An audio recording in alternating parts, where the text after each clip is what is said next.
সংশোধনী অনুসারে THS cadre strength 1480 থেকে বৃদ্ধি করে 2170 করা হয়েছে এবং general duty medical officer cadre এবং স্পেশালিস্ট মেডিকেল অফিসার ক্যাডার তৈরি করা হয়েছে।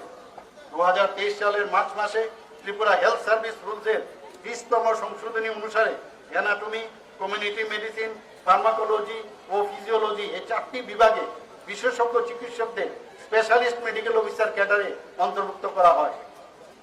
Tripura dental education administrative and faculty service condition rules 2023 প্রকাশিত হয়েছে এবং রাজ্য মন্ত্রিসভায় তা অনুমোদিত হয়েছে। এজিএমসি এবং জিবিপি হাসপাতালে 7টি সুপার স্পেশালিটি বিভাগ চালু করা হয়েছে।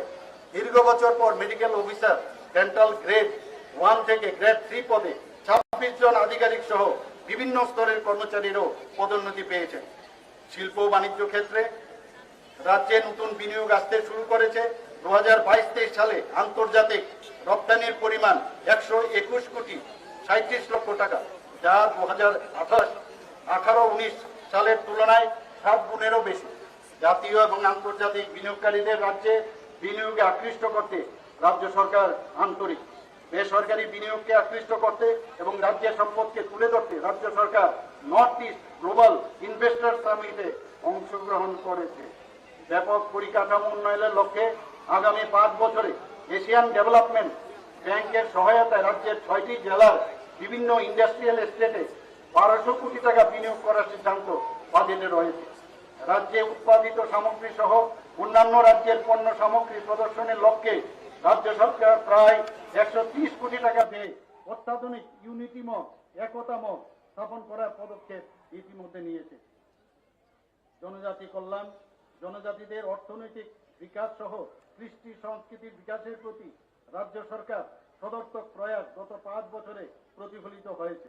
আগরতলার মহিলা কলেজ, ফটিকরায় আম্বেদকর কলেজ এবং গন্ডাপিসা ডিগ্রি কলেজে জনজাতিদের জন্য 3টি নতুন হোস্টেল নির্মাণ করা হয়েছে। আগরতলার কুমারী মধুতি রূপশ্রী এবং সাবরুমের কলাছড়ায় ট্রাইবেল রেস্ট হাউস চালু করা হয়েছে। কেন্দ্রীয় সরকার 17টি একলব্য মডেল রেসিডেন্সিয়াল স্কুলের অনুমোদন দিয়েছে। আমবাসার নালীছড়াতে একটি নতুন একলব্য মডেল রেসিডেন্সিয়াল স্কুল নির্মাণের কাজ শেষ এবং তা চালু করা হয়েছে।